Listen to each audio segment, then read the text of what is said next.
For to us a child is born, to us a son is given, and the government shall be upon his shoulder.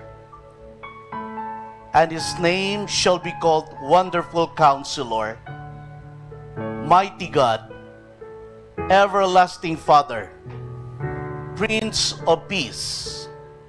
Of the increase of his government and of peace, there will be no end.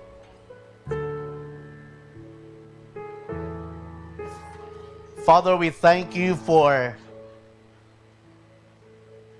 your wonderful, unconditional love for all of us. The Bible says that while we were yet sinners, you demonstrated your great love for us by giving your Son, Jesus Christ, who gave his life for us. On the cross, he paid the penalty of our sins. The Bible says that whosoever believes in him, in what he has done, will not perish but have everlasting life. Lord, we thank you that Jesus Christ rose from the dead, and today he's knocking at the door of our hearts. We open the door of our hearts, Lord. We welcome him to reign and rule in our hearts and to grant us peace, for he is the Prince of Peace. Today, we ask the Holy Spirit to move and speak to us in a mighty way, that as your word is preached, let there be salvation, let there be healing, let there be restoration, let there be provisions. Father, I pray that as your word is preached, we receive them by faith, for faith alone pleases God. Thank you, Lord. Use your servant now as your footstool to share your word, and let your word come very powerful in our hearts. Thank you, Father. For this we pray with thanksgiving. In Jesus' name, amen and amen. Let's give God a clap offering. Hallelujah. Thank you, Jesus. Before you sit down, greet your neighbors. Say, Merry Christmas. Glory to God. Yes, Merry Christmas, church. Good morning. Hallelujah. Please be seated. Find your seat. Okay. In case wala ka ng upuan, meron pa po tayong mga upuan dito. Hallelujah. Good morning, church. Good morning. God is good. Okay. Welcome to our Happy Birthday, Jesus Sunday worship celebration. Okay? So, although birthday talaga namin ni Doc EJ ngayon, okay? And I think Sister Mary Yap here, also it's her birthday also. And praise God. But the birthday that we're celebrating today is the birth of our Savior, Jesus Christ. Amen? Palakpakan po natin ang ating Panginoon. Hallelujah! Praise God. Well, let's go to the Word of God because this is a special day, and we encourage you to please remain after the worship. We're going to have our part 2 celebration. We're going to have, raffles, games, and we'll have lunch fellowship, by the way. We'll have food for everyone. Amen? So let's go to the Word. I'm so excited to share God's Word today. For the last 3 Sundays, we've been talking about Jesus. Okay? Of course, Jesus. On the first Sunday, we talked about the gift of Emmanuel, meaning God with us. On second Sunday, we talk about Jesus as the light of the world. And on last Sunday, Pastor Alex shared to us about Jesus, the great shepherd, the heart of a shepherd. Well, today, let's continue with our series and let's talk about Jesus, the Prince of Peace. Okay? Ang prinsipe ng kapayapaan. Today, let's talk about the gift of peace. Church, let's admit it, siguro kung meron man tayong ultimate prayer request this Christmas, then probably yun po ay peace. Do you agree with me? Amen? Yeah, you can have lots of money today, but if you have lots of problem too, okay, or if you are sick in bed, okay, you don't have peace. Okay? That's why, what is peace? In Hebrew, it's shalom. Okay? Nothing missing, nothing lacking, nothing broken. All right? So in Isaiah chapter 9, verse 6, this is our passage today. For to us a child is born, to us a son is given, and the government will be on his shoulders.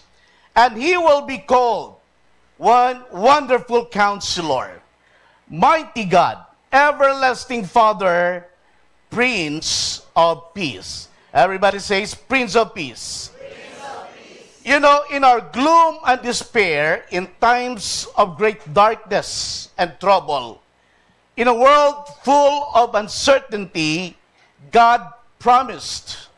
Okay, Isaiah prophesied that God promised to send a light who would shine and bring peace to everyone living in the shadows of death. He is called first Wonderful Counselor. Okay? Meaning he is exceptional. The one who always gives you right advice. You can come to him and seek wisdom and advice. He is Wonderful Counselor. He is also called Mighty God. Okay? He is God himself. Amen? And he is also called Everlasting Father, meaning he is timeless. He is God, our Father. And Prince of Peace, meaning his government is one of justice and peace. Yes, this message of hope was fulfilled in the birth of Jesus Christ. Amen. This message of hope, this message was fulfilled in the birth of Jesus Christ, our Messiah. He came to deliver all people from their slavery to sin. He came to give us real peace because he is the Prince of Peace. Let's read another passage in Luke chapter 2, verse 14. It says here, Glory to God in the highest heaven, and on earth peace to those on whom his favor rests. Today, let's talk about Jesus, the Prince of Peace. God gives us a fresh revelation of his word. Although you probably have heard this many, many times before, Jesus as the Prince of Peace, but I pray that today it will come to you very strong and powerful to touch your heart. Why peace? Do you know that much of world history is the story of conflict? Okay? Those who are historians here, you know that. Okay? As a result, there has been a lot of wars around the world.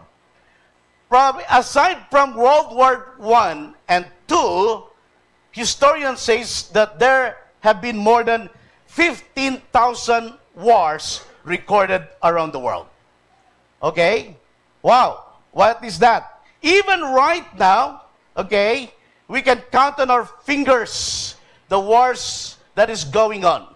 For example, in the Philippines alone, there are unending wars and conflict between Christians and Muslims, particularly in Mindanao. Okay?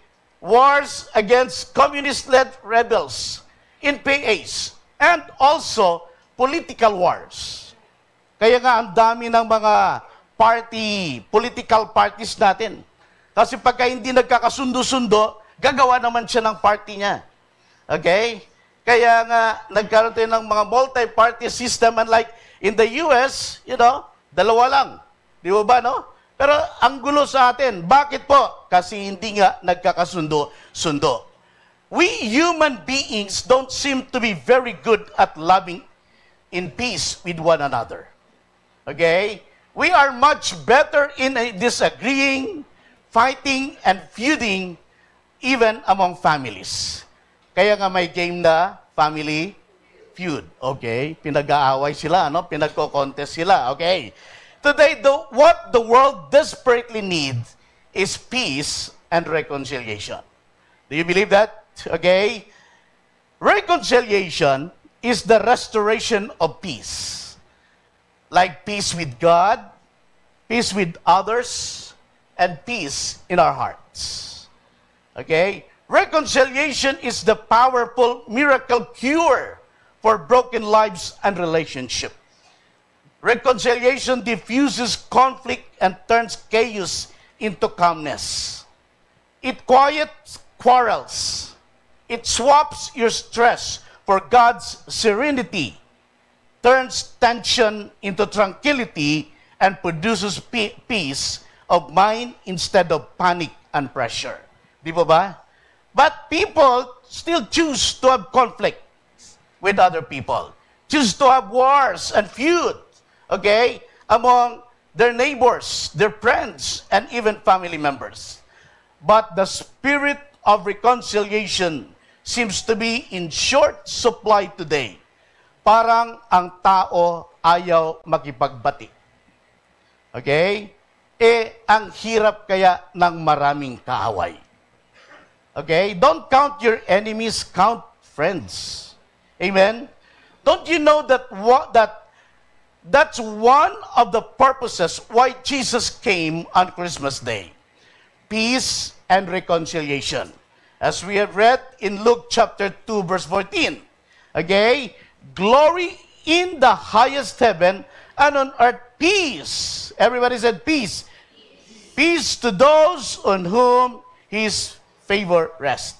Let me ask you, during this Christmas season, where would you like to see peace? Okay?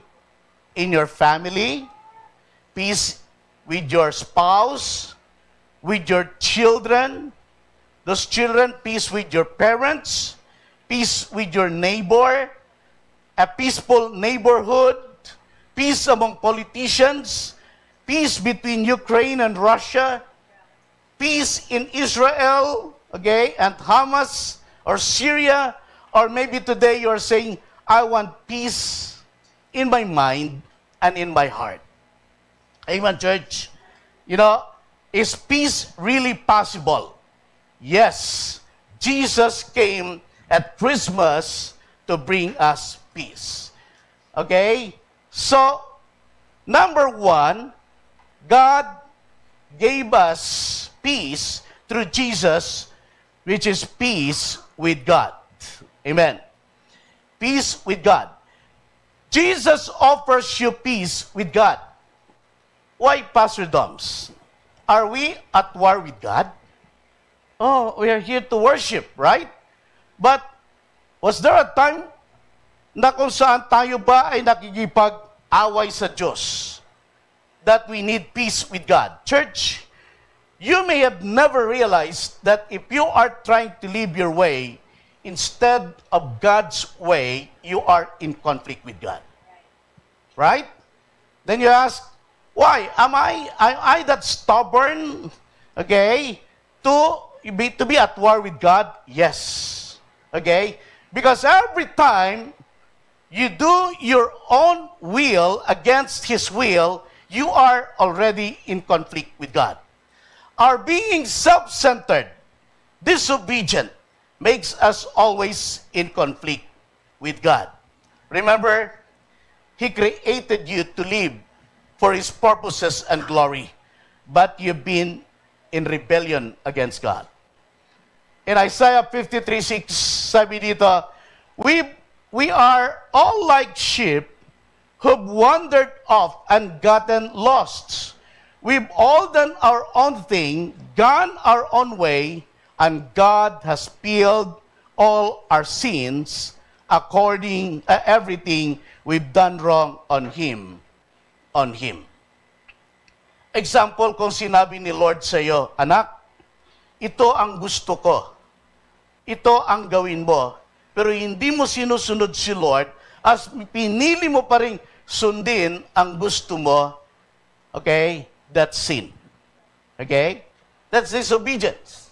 Church, each time we disobey God, that causes tension in your mind and fatigue in your body. That is a symptom of being at war with God. Alright? Mahirap mag-disobey kay Lord. Madali lang naman malaman ng taong at war with God. Okay? Mga symptoms like irritability, a quick temper, impatience, arrogance, and boasting, holding grudges, and many attitudes and habits that manifest the work of the flesh. Yung bang laging natataranta. In Galatians chapter 5, verses 19 to 21, na mahaba po ito, it is obvious what kind of life develops out of trying to get your own way all the time. Okay? Ito yung mga taong nabubuhay sa kanilang sarili. Repetitive, loveless, cheap sex, and stinking accumulations of mental and emotional, okay, garbage. Wow! Frenzied and joyless grabs for happiness, think it God's magic shows religion, and many other things. Mga kapatid, ganyan ang isinasabuhay ng taong not reconciled with God o yung nabubuhay sa kanyang sarili lamang. Walang kapayapaan kasi lagi kang kumakalaban sa kalooban ng Diyos. In contrast, the effects of being reconciled with God, being at peace with God, okay, are all qualities you'd like to have in your heart. The Bible calls this the fruit of the Spirit. In Galatians chapter 5, verse 22 and 23, okay, in contrast, ito naman, ang mga taong may mga joy, peace sa kanilang mga puso, they manifest the fruit of the Spirit. But when the Holy Spirit counselors our lives, okay, but when the Holy Spirit controls our lives, He will produce this kind of fruit in us. Love, joy, peace, patience, kindness, goodness, faithfulness, gentleness, and self-control. And here, okay, there is no conflict with Jewish laws. Ito ang nakikita. So kapag ang isang tao ay nabubuhay sa kanyang laman, living in the flesh, you know, that person is at war with God. A person who is at peace with God manifests the Holy Spirit. Ito ang nakikita na bunga na buhay kapag ang tao ay may relasyon at reconciled sa Diyos through Jesus Christ. Ito ang bunga ng banal na Espiritu. Kasi what happened, pag tinanggap natin si Jesus by faith sa ating mga puso, okay, we did not really receive Jesus, okay, in the physical, because you know that Jesus is bigger than you, taller than you, but we receive the Holy Spirit. Okay? The Holy Spirit dwells inside of you. Then the fruit of the Spirit will manifest as you surrender to the will of God. You know, church, we cannot buy peace and we cannot live in peace without Jesus in our hearts. Amen? Romans chapter 3 verse 23, sabi dito, for all have sinned and fall short of the glory of God. Meron ba taong hindi nagkasala sa Diyos? Okay? Wala. Lahat ay nagkasala and we fall short of the glory of God. Sin, okay, separates us from God. And if no God, no peace. And if no peace, you are always in conflict or at war with God. Amen?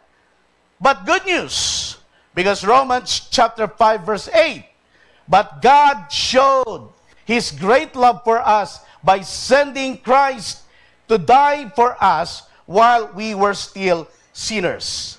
Tingnan nyo kung gaano tayo kamahal ng Diyos. Nung tayo makasalanan pa, pinamalas ng Diyos ang kanyang pag-ibig sa atin at kanyang binigay ang kanyang anak na si Jesus. In verse 11, now we rejoice in our wonderful new relationship with God. All because of what our Lord Jesus Christ has done in dying for our sins, making us friends of God. Okay? So we are no longer enemies of God. Okay? In Christ, we become friends of Jesus. Okay? Church, because of what Jesus Christ has done on the cross, by God's grace, Jesus made a way for us to be reconciled back to God.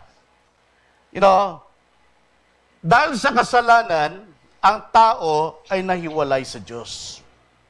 Kapag ang tao ay hiwalay sa Diyos, walang kapayapaan, walang salvation, walang katiyakan, dahil siya ay nasa labas ng kalooban ng Diyos at hindi siya reconciled with God.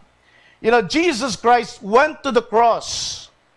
He offered His life to pay the penalty of our sins because the wages of our sins is death. Okay? And it took the life of Jesus for us to be reconciled back to God.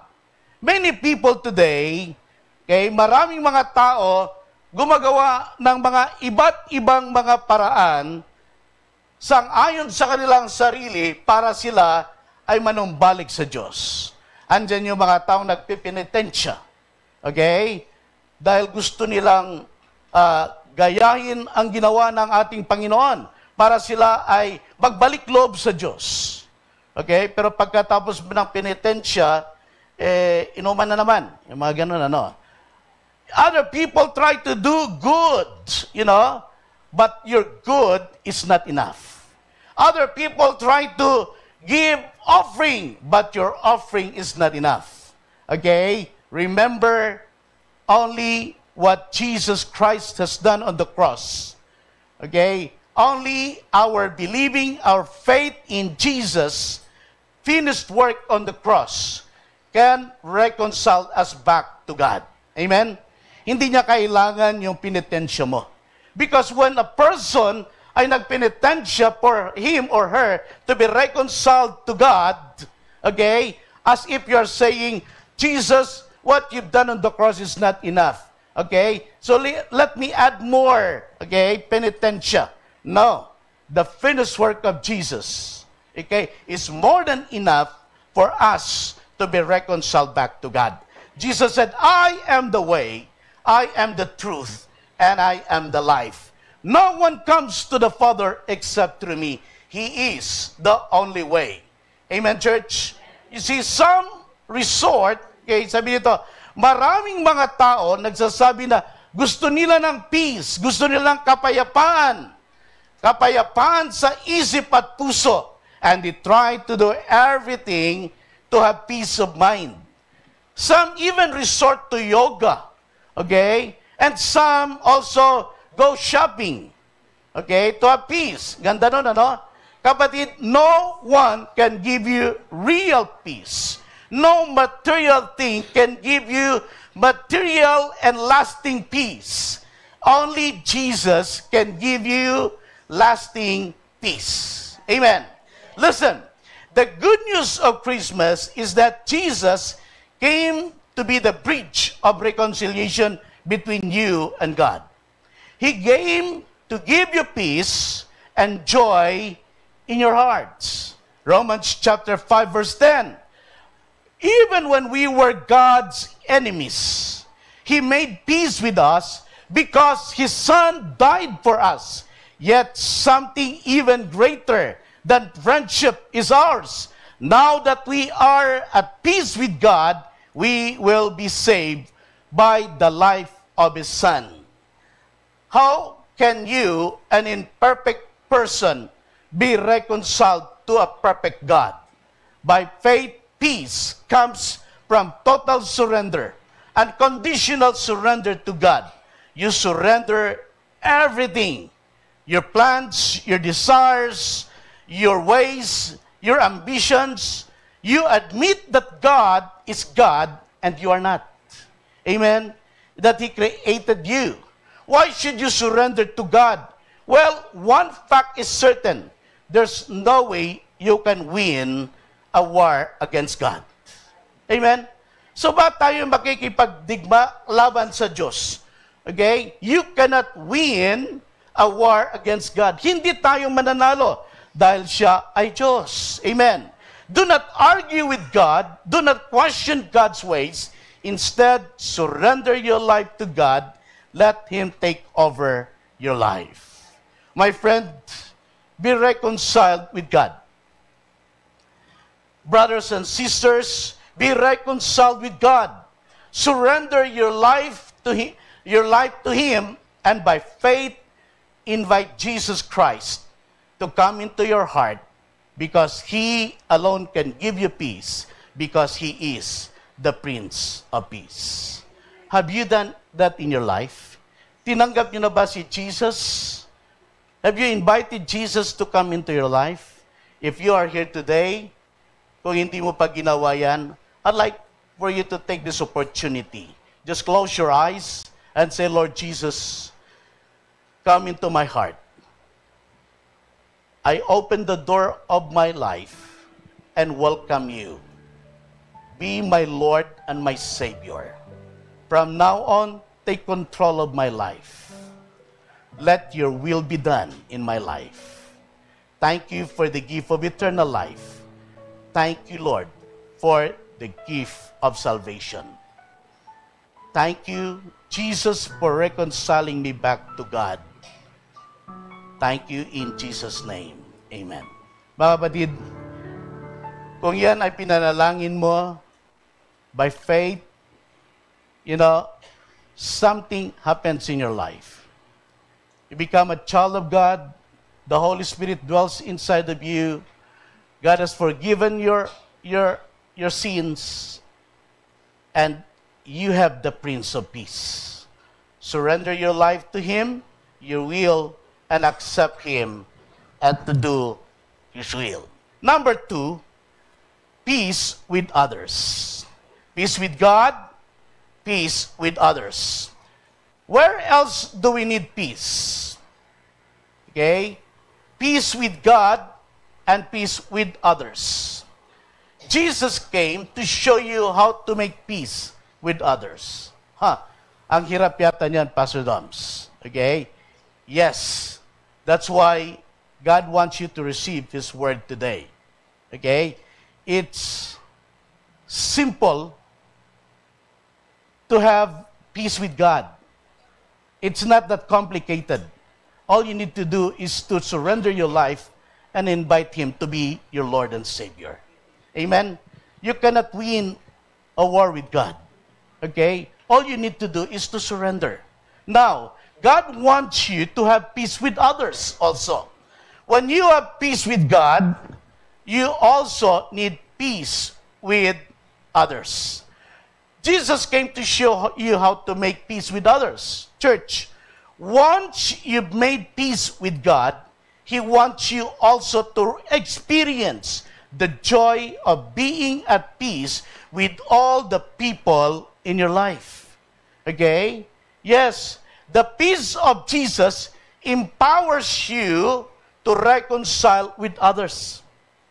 Mahirap yata yun, Pastor Doms. He does this by turning you into a peacemaker. Mas okay po maging peacemaker kaysa sa magiging troublemaker. Tama po ba? Romans chapter 12 verse 18. If it is possible, as far as it depends on you, live at peace with somebody. Okay? With everyone. Okay? Everyone. Right? Okay? By God's grace, Jesus gives you the desire, then the ability, and the power to reconcile with the other people in your life with whom you've had conflicts. Okay? So sabi mo, Pastor Doms, mahirap yata yun. Yung kapitbahay ko, mukhang hindi na kami pwedeng mag-reconcile. Well, church, Bible says, as far as it depends on you, you have a choice. Alright? Live at peace with everyone, except with your neighbor. Okay? You have a choice. Then you continue to live, okay, selective peace. Pag nakikita mo siya, galit na galit ka dahil ayaw mong makipag-reconcile. Okay? And so, pagka wala naman, okay ka naman. Pero every time, because dahil neighbor mo siya, naku, every time na malala mo yung neighbor mo, edi nawawala yung peace. Okay? By God's grace, sa biyaya ng Diyos, Jesus can give you that desire, that ability, that power to reconcile. It's hard, yes. 2 Corinthians chapter 5, verse 18. Okay? All this comes from God, who settled the relationship between us and Him, and then called us to settle our relationships with each other. We call this the ministry of reconciliation. Notice, when Christ comes into your life, one of the first areas where you see a difference is in your relationship. Kung dati marami kang naging kaaway, kagalit, nagiging palaaway ka, pero nung sinuko mo ang buhay mo kay Jesus, okay, natuto kang magpakumbaba, magmahal, umunawa sa iyong kapwa. At ikaw ay naging peacemaker. Amen? Amen? Parang ayon yun, di ba? Matthew chapter 5, verse 9. Okay? Blessed are the troublemakers. No, okay. Blessed are the peacemakers, for they will be called children of God. Okay? It is more blessed, okay, to be peacemakers. Anytime you attempt to restore a broken relationship, you are doing what God would do. And when you help bring other people together who have been estranged from one another, you are acting like Christ. Okay? The Bible calls it the ministry of reconciliation. Amen? People of God, pag may mga nagtatampo-tampo at parang nagsusumbong sa iyo at ginagawa kang kakampi. Okay? Seek wisdom from the Lord, lalo mga Christians, okay, pagkasunduin po sila. The best thing is to reconcile them. Huwag mong gatungan at sabihin, oo nga, ganyan din yan. Talaga. Kami dati, okay? You are not doing the ministry of reconciliation, okay? But all the more, you are making them enemies, okay? Patapos yung isa nagsumbong naman sa'yo, pumayag ka na rin, oo nga, ganun nga din siya. Opo, oo. Okay? So what are you doing? So the best thing that you can do as a Christian is to reconcile them. Okay? Marami dyan eh. Maraming mga matampuing mga believers. Alright? Dahil nagtatampo, dahil they are probably in conflict with other Christians or believers. Okay? Pride na yun eh. And so, ngayon, may mga alis na lang, may biglang mawawala, biglang magtatampo, okay? Hahanap ng kakampi, huwag mong kampihan. Okay? Kahit patama siya, sabihin na lang natin, but the best thing is for them to reconcile. Amen? Yes. Ang totoong anak ng Diyos ay peacemakers. Kaya nga yung basketball team natin, ni Kuya TJ, Ang tawag doon ay mga peacemakers. Okay? Para walang sikuhan. Walang, okay? Yun ang goal ng team. Christ-likeness by promoting peace sa buhay nila. Kita mo, di walang away-away. And you know what? Yesterday, okay, this basketball team, the sports young people, sports fest, they had their harvest event yesterday, and close to 200 people came, and for the first timers, they harvested 140 plus souls. Give glory to God. Hallelujah! Okay? Why? Dahil nga sila ay mga peacemakers.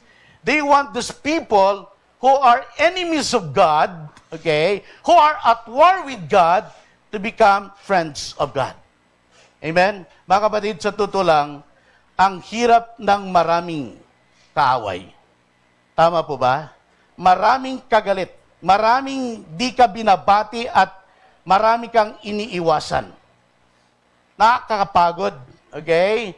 Nakakawala ng peace. Dala-dala mo yung sama ng loob. Minsan, ayaw mo na ngang pumunta sa SM, baka makasalubong mo siya. At pag nagkasalubong kayo, parang hindi mo alam gagawin mo, aatras ka ba? Or makipagbati ka? Or makipagplastika na lang? Hello. Okay. Hirap, di po ba? Maliit lang ang mundo. Okay?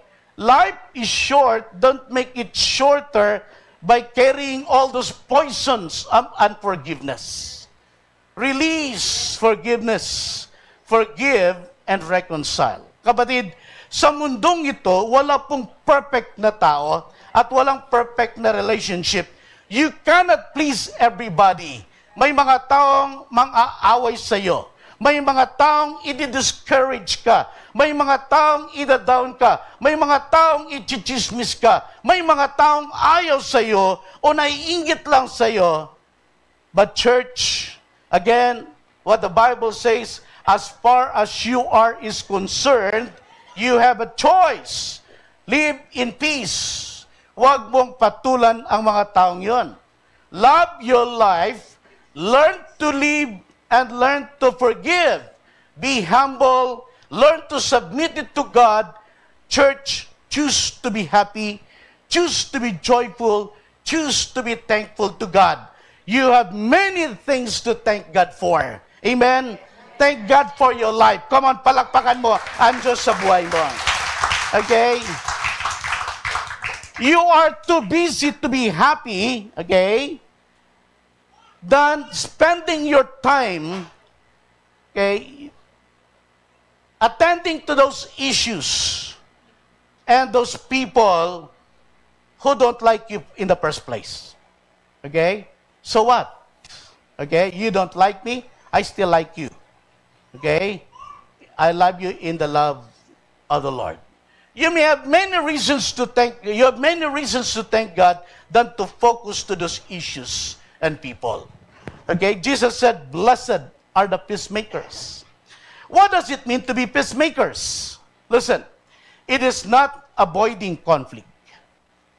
It's not running from a problem or pretending it does not exist. Peacemaking is not appeasement either.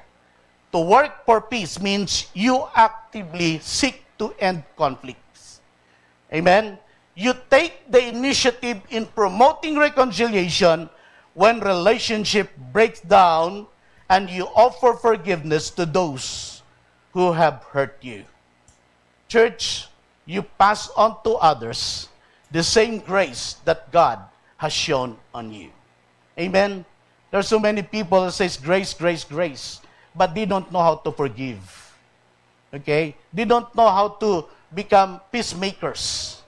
Church, you pass on to others the same grace that God has shown on you.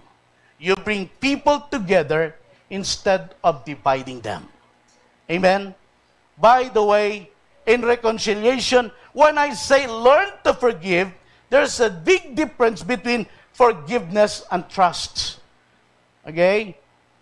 Pastor Doms, lagi na lang kaming nag-aaway, palagi na lang ganon-ganon. Okay? There is a difference between forgiveness and trust.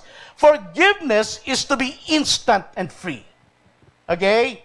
We offer it to others in the same way that God forgave us. R.C. Sproul says, the birth of Christ, okay, brought peace into the world, and it's peace that leads to forgiveness. Totoo yun. Okay? We forgive so we can get on with our lives instead of getting stuck in the past due to resentment and bitterness. Restoring trust is different matter. Forgiveness takes care of the past, release it immediately for peace sake. For peace sake, don't carry those baggage, those poison of bitterness in your life. Uproot them and make room for peace. All right? Trust all, okay? Trust is all about the future and it must be earned over time. Hindi naman ibig sabihin na ganito. Okay? Ayoko makapagbati, ayoko na siyang maging kaibigan, ayoko na No, for your sake, okay, be reconciled. But it does not mean that you continue to give your trust. Because, as I said, forgiveness is immediate and free. But trust, okay, must be earned over time. Trust can be lost in a second, but it takes long time to rebuild it. Yung bang, okay naman, na wag mong isiping kaaway siya, pero pwede din naman na siguro yung dating yung friendship ay kailangan manumbalik as it allows it for you to cultivate it. Amen?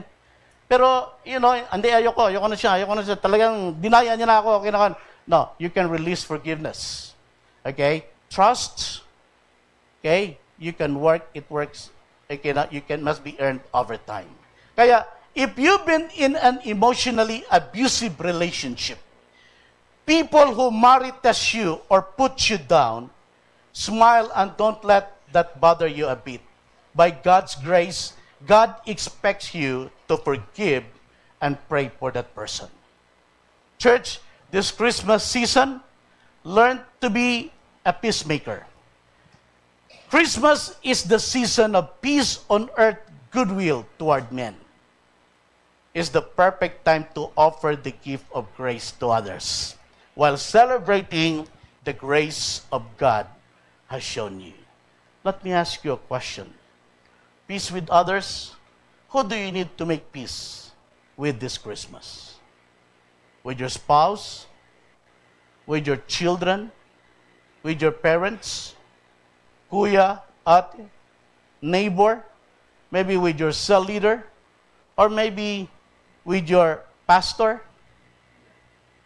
Maybe with someone, okay, who probably your best friend before, only by God's grace. That's why we need Jesus. He offers peace with others. Only as you are filled with the love of Jesus will you be able to let your hearts go and get on with your life. Amen. I want you to just close your eyes at the moment. Probably God is bringing to your attention people whom you've hurt or people who have hurt you. Release forgiveness for your sake, for peace sake. Forgiveness is immediate and free. But trust must work over time. Lord, as you bring these people to our remembrance, people who have done wrong, people who robs our joy every time we see them or thinks of them, Lord, we choose to release forgiveness. Thank you, Lord. I want to make room for peace in my heart than hatred and unforgiveness. I want to be freed from all these poison baggages of unforgiveness. This Christmas, I choose to be happy. I choose to have peace. In Jesus' name, amen. Yes, church, if you pray that prayer, okay, it makes a difference in your heart. Parang binunot mo yung tinik ng matagal na dala-dala mo. Okay? We can only do that by God's grace. We can only do that because we are now reconciled with God. We have Jesus Christ in our heart, who is the Prince of Peace. Make room for peace in your heart. Then carry those baggages, those poison and unforgiveness, hatred. Church, let the peace of Jesus resides in your heart. Number 3 that I'd like to talk is peace within ourselves. Okay? Peace with God, peace with others, peace within ourselves. Why, Pastor Dobbs? Alam nyo, maraming mga tao, galit sila sa sarili nila.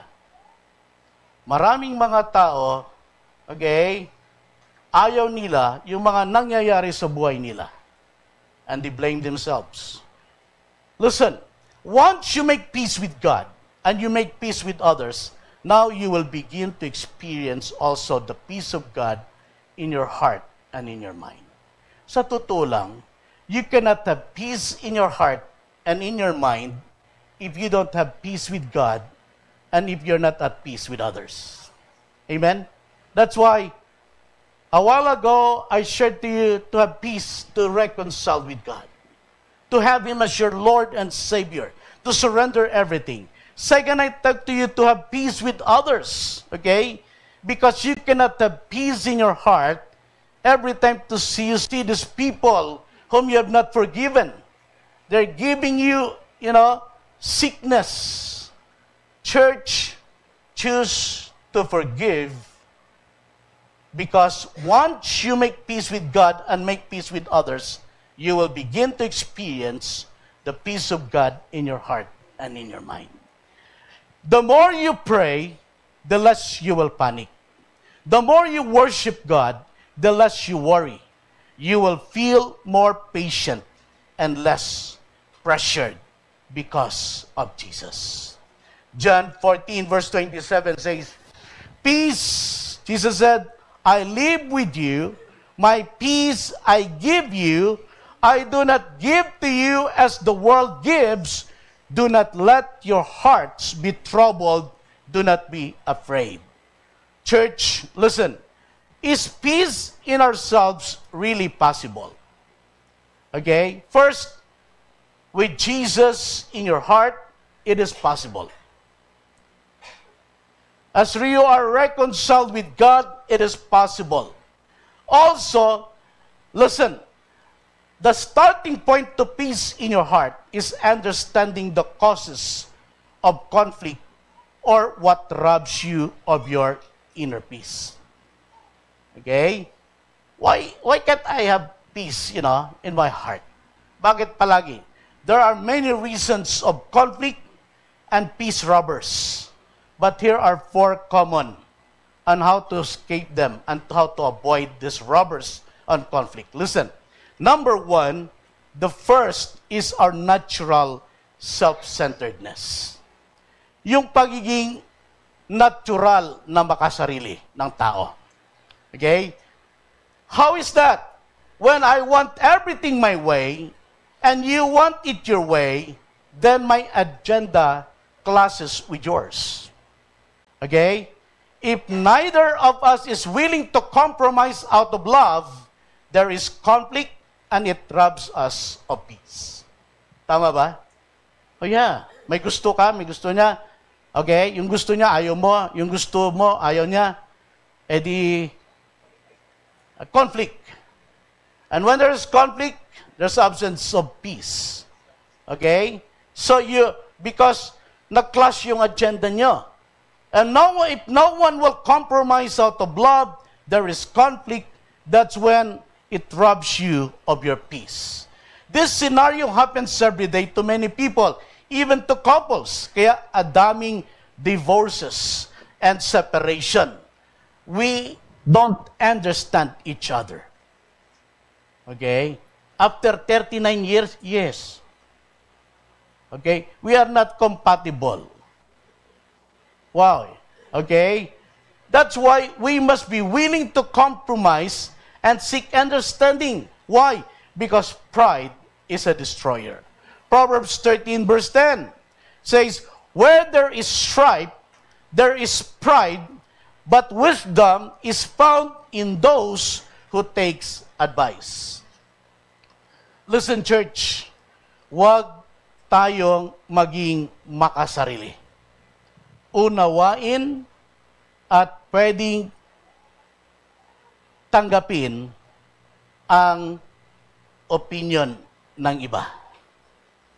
The second cause of conflict is expecting others to meet needs of our lives that only God can meet. Hirap nun, ano? Okay? Yung ang taas ng expectation mo at pag di nangyari, frustrated ka na. Tama? Sometimes, we have a high expectation for others or on ourselves to meet our demands. We make demands of others instead of looking to God. At pag di nabigay, at di nangyari, mainit na ulo mo. Magagalit ka na, sira na araw mo, thus peace in our hearts becomes elusive. Tama ba? Kapatid, pag lagi kang nakafocus lang sa demand mo, sa gusto mo, sa expectation mo sa iba, sa mabibenefit mo, at pag di nangyari, sira lagi ang araw mo. And with that, okay, you cannot have peace. Okay, sira araw mo, aawayin mo na lahat, pwede mo namang sabihin, tomorrow is another day. Or maybe you can say, well, next week or next month is another opportunity. Right? Hindi naman pwedeng, gusto mong kunin yung gusto mo palagi. Okay? So there are times when you don't get what you desire, when others cannot comply or maybe contribute. Choose to rejoice. Choose to be happy, relax, and have peace. Remember, no person, no organization, no cell group, no church can meet all your needs except God. Amen? Why don't you go to God? So instead of complaining and blaming others for your unmet needs, pray and trust to God. Apostle Paul says in Philippians chapter 4, verse 6 and 7, do not worry about anything, but pray and ask God for everything you need, always giving thanks, and God's peace, which is so great, we cannot understand it, will keep your hearts and minds in Christ Jesus. Trust God. Amen, church? Ask God. So instead of complaining and blaming others for your unmet needs, pray and trust God. Number 3, source or of conflict or peace robbers. The third robber of peace are disappointments. Amen? Yes, there are times in our lives when disappointments knock at the door and say, oh, you could have been more blessed if you've done this. Oh, that promotion and increases was supposed to be yours, but it was given to somebody else. Sayang, sayang, para sana sa'yo yun. Sayang, sana kung ginawa mo ito, nagkabayat lupa ka na, nagkakotse ka pa. Sayang, maganda na sana buhay mo sa abroad, umuwi ka pa, etc., etc.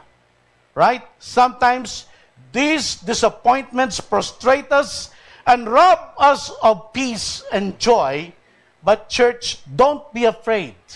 When disappointments knocks at the door of your life, don't dwell in your disappointments. Wag sana, oo nga, sana. Remember, those things that did not come your way, those closed doors, what God is doing is He's opening another door and leading you to your God-ordained destiny, which is so much greater than you could ever imagine.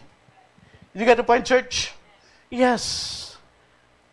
So, when doors are closed, when it's not really for you, what are you going to do? Don't dwell in your disappointments.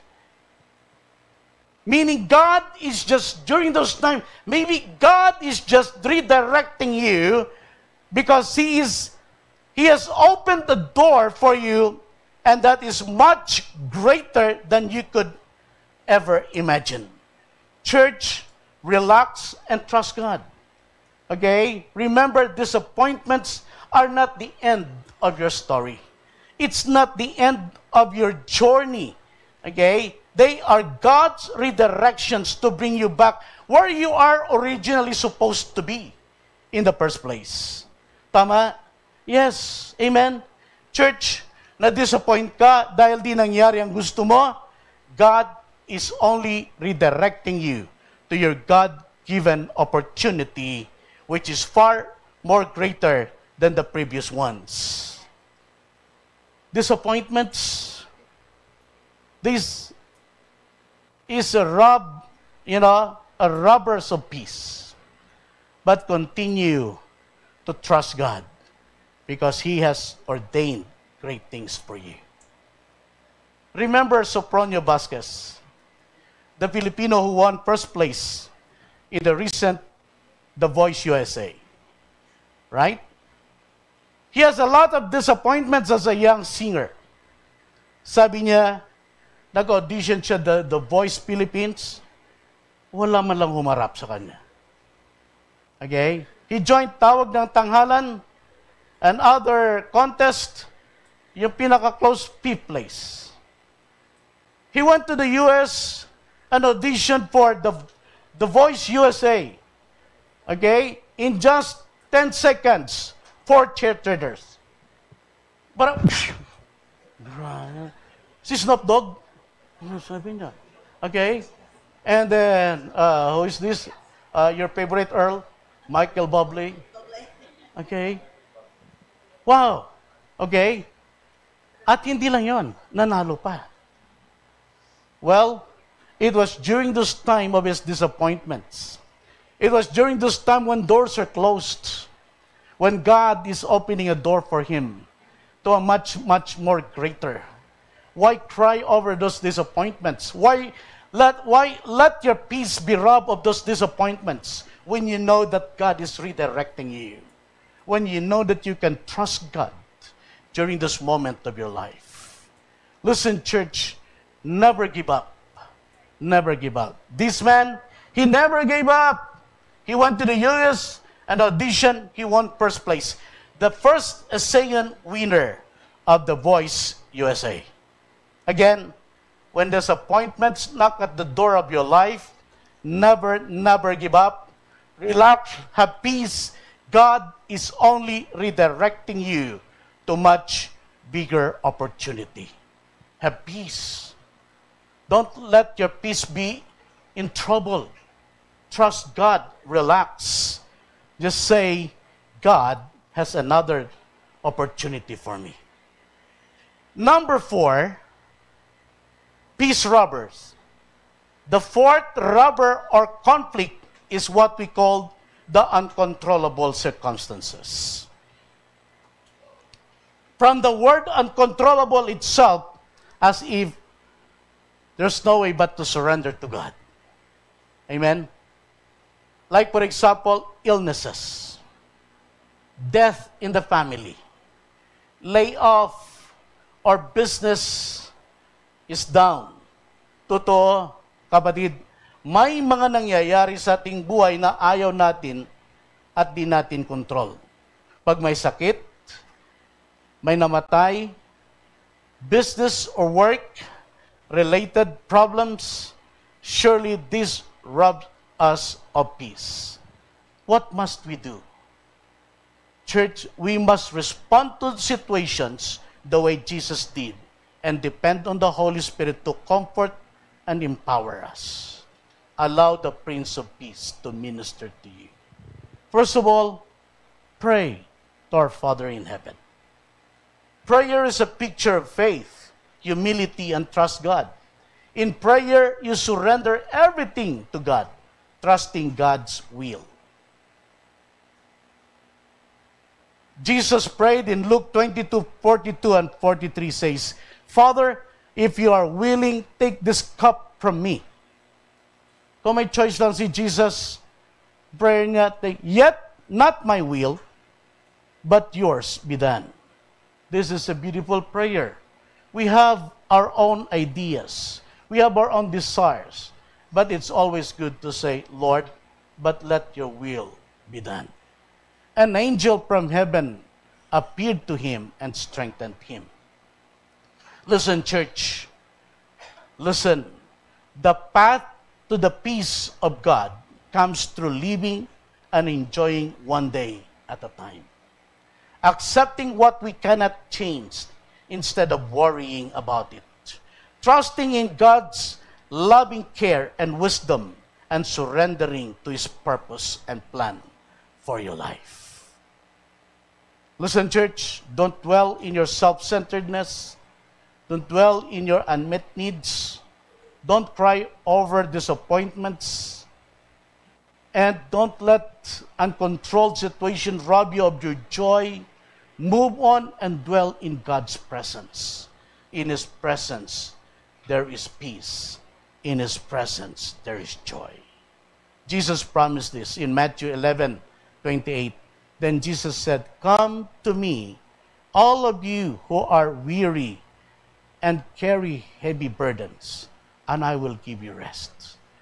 Take my yoke upon you, let me teach you, because I am humble and gentle at heart, and you will find rest for your souls. Rest in God's presence. Again, there is peace in ourselves if we allow the Prince of Peace to reign and minister in our church. Jesus came at Christmas to bring us peace with God, to bring us peace with others, and to give us peace in ourselves. Listen, church, this Christmas and in the coming year, let the peace of Jesus dwells in your heart and in your household. Let us pray. Hallelujah.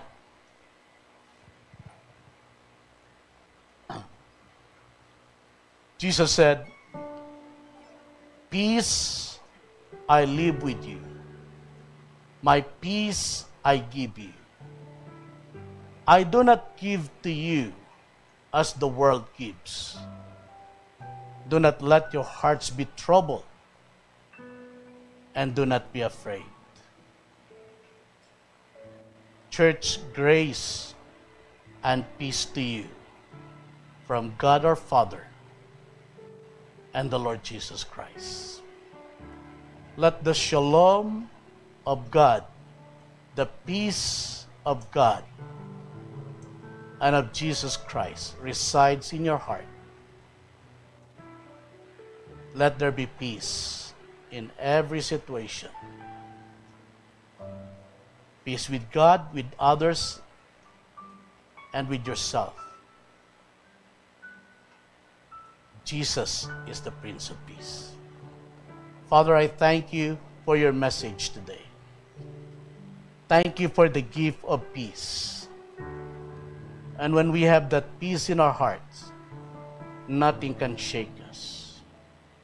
Nothing can cause us to worry. Nothing can move us.